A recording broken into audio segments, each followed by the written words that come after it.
Now, hands up, I do love a fast estate. Everything from an Audi RS6 Avant to an RS4 to a Mercedes E63 estate to, I don't know, a Galant VR4 Touring. I love them all because you can drive to IKEA, buy something you don't need, and on the way home, you can still annoy a sports car driver.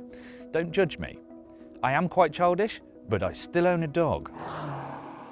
And this should meet the criteria. It's the new BMW M5 Touring, which is, unsurprisingly, quite a lot like the saloon. So up front, you've got the same 4.4 litre bi-turbo V8 producing about 580 brake horsepower, and then you've got an 8-speed Steptronic transmission with an electric motor producing another couple of hundred. That means, because it's a plug-in, it gets a plug so that you can charge it up and get about 40 to 42 miles of electric-only range.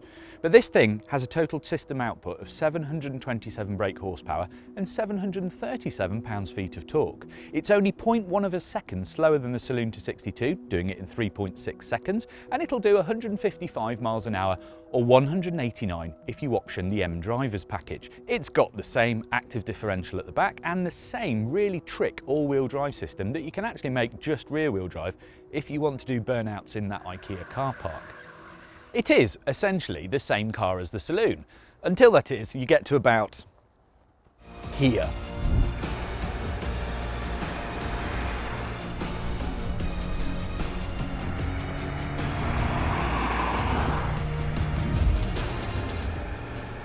It's exactly the same length as the Saloon and only 6mm taller, so near as damn it exactly the same size. But obviously with a long roof at the back and its own M-specific spoiler, which obviously means a bit more practicality in here. But it's actually not that much bigger than the Saloon, which is weird. The Saloon has 466 litres of boot space and the Touring only has 500, which is roughly a small backpack bigger. It is, however, a much more practical space and it has windows, so it's better for the dog. But you can do all the normal things you do with a fast estate, like drop all the seats and become the world's fastest van. Which is actually just that little bit more convenient than the Saloon version because it's got this full height back bit. Although when you're in here, this is actually quite low. Oh, hello configurator person.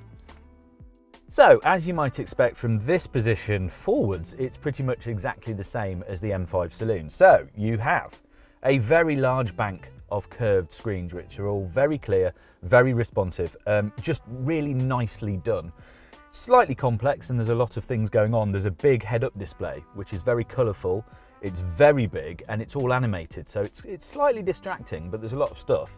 An M-specific flat bottom steering wheel with this little red toggle at 12 o'clock, that's always useful. And then paddles behind the steering wheel to control the 8-speed Steptronic gearbox with 2 M-specific buttons, which allow you to sort all the programming out for the different settings, of which there are a lot. So basically, if you press M mode, you get road, sport and track. That's simple enough, right? But then if you press M hybrid, you can also choose between E-control, which saves some of your EV only running. Say if you were driving down into town, you can save a bit of quiet propulsion. There's electric, which just exhausts the battery.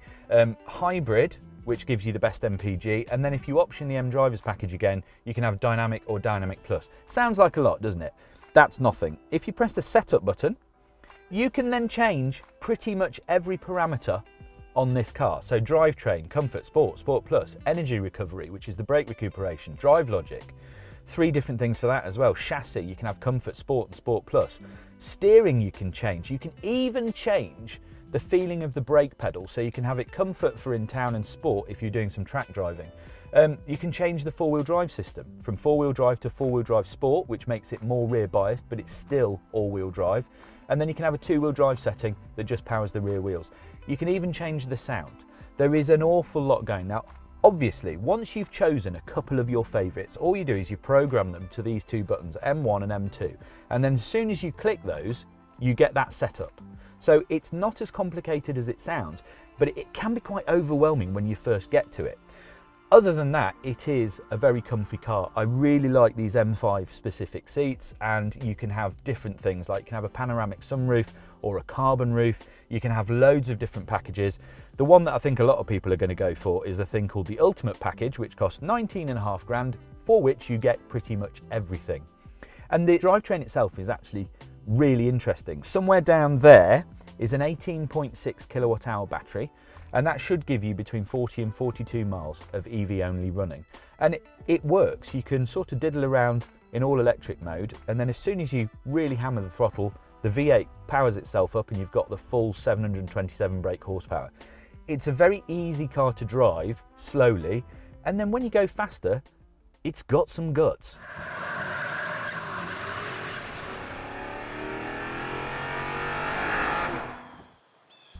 But what we really want to know is whether the touring feels different to the saloon when you really get going. And I'm here to tell you that no, it doesn't feel much different at all. You get the same amount of grip, the same slightly light feeling turn-in, and it's got the same all-wheel drive system. So depending on what mode you're in, it becomes progressively more rear biased, but never feels kind of sketchy or like it's going to kick out on you. As long as you're committed, this car is utterly stable, very much like the saloon. You do have the same active rear steer that changes the inclination of the wheels by 1.5 degrees, so it steers the same way if you're going at high speed, and it goes the other way if you're manoeuvring in the car park, and it keeps that feeling of just being a very stable car all of the time. It also accelerates with the same ferocity and brakes absolutely fantastically. Carbon ceramics, it stops it regularly and on point. You get all the same tech, so you have the boost control on the left-hand paddle. If you hold it for more than a second, it makes all the systems go to full power so you can overtake. The electric motor fills in some of the time it takes for the engine to get going, so it just surges away. Look, if I plant the throttle, whoa, it's a little bit slippery, but it's a very confident kind of overtaking machine. And the good thing is it does feel super stable when you're on a fast A road like this or on a motorway. And it should really, because this version, the Touring of the M5, weighs just under 2.5 tons. So this is a heavy machine. So when you really get things moving, there is no impression really of extra mass. The Touring weighs about 40 to 50 kilos more than the saloon. But because this is a plug-in hybrid with a battery that weighs getting on for 2.5 tons anyway, it's a drop in the ocean. It's like 2%. And because there's so many electronics in this car, and because it's all-wheel drive, I think you can probably dial that stuff out of it. And BMW has. I don't think the Touring feels much different at all. Weirdly, it's almost acoustically different inside. So it sounds slightly different, the way the noise moves around inside, so you're aware that you're in a Touring. But the facts of the driving, the steering, the grip, the body control, it's all the same as the saloon. I think they have dialed this car in really well. And they needed to, because being a plug-in hybrid and being 2.5 tons, you may get 40 miles of EV only running. You might get a nice deduction on your VAT return, but this is still an M5, and it's still a very heavy super saloon. Yeah, there's a hell of a lot going on to make it feel this nimble. And in the back of your reptilian brain, you're still aware of that. The 8-speed gearbox is really good. It's really slushy through town. You don't really notice the operation. And then when you're going faster, I just get the feeling that on down changes especially, it's not quite as snappy as I would like it, even if it's in a really ferocious mode. It just doesn't have that kind of clipped crispness that I would like from a car with this amount of pace. Weirdly though, given all that, I feel like I forgive the Touring more than I do the saloon, because as you walk up to it, you realise it's a Touring, it's a more practical car, and I think it looks better. So I just forgive it that lack of precision, whereas in the saloon I want it to be almost much more sports car like.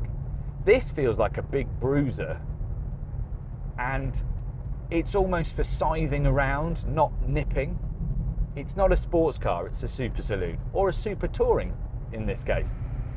Of course, it wasn't always this way. A little bit of context comes in the shape of this, the E34 M5 Touring, the first ever M5 estate car. BMW described it back in 1992 as a superlative sports car packed in a sporty but never showy bodywork. And it wasn't just the first M Estate, but the first car to have a hatchback. And the same 500-litre boot space as the new one, though it does feel bigger. I think because it has more glass and thinner pillars. More daylight makes it feel lighter.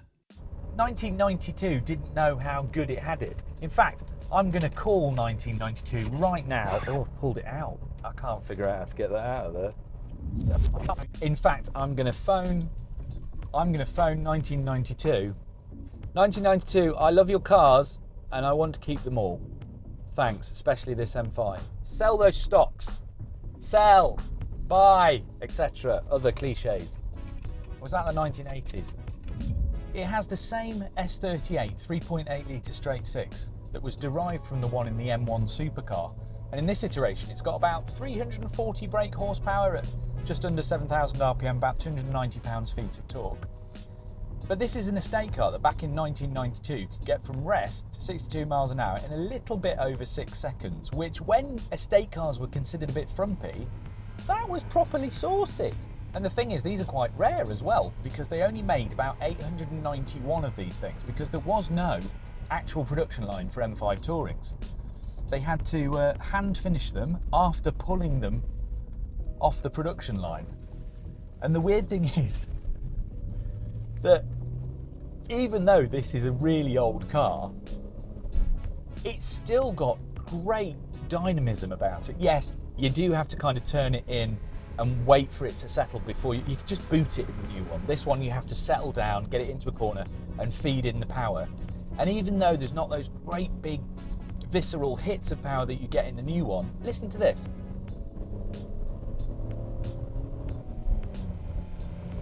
Six-speed manual gearbox. This is an earlier one, so this gets 5 speeds, but the whole car just feels kind of gentlemanly and just, it's got sophistication, but it's not showy. This is what an M5 Touring should be. All go and not so much show. And do you know something else I like about this car? The extent of the computing is down here in about an inch square of little digital display. It does have an onboard computer, but it's of the kind of big button variety. Loads of buttons, loads of rotary controls. I know how this car works within 30 seconds of getting in it. The steering wheel's quite small. The car itself is actually quite narrow. It's got the same boot space as a modern Touring. That's weird, isn't it? And it feels light because the pillars are thin, the windows are tall.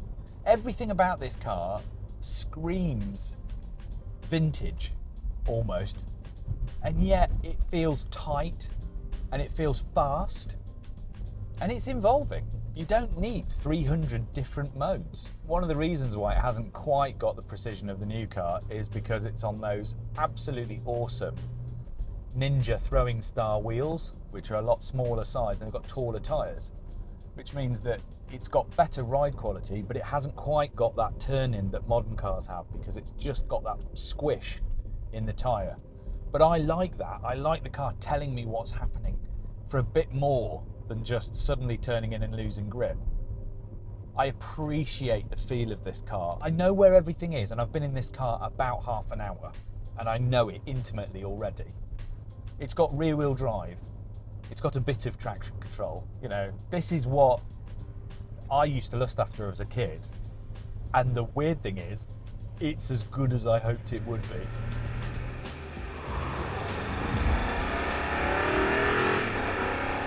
It's quite easy to be unimpressed with a new M5's curb weight. Getting on for 2.5 tons, you have to have an awful lot of chassis and damper and electronics to get these things to do what you want them to. And there comes a tipping point where if you've got a 2.5 ton super saloon, you might as well go full electric.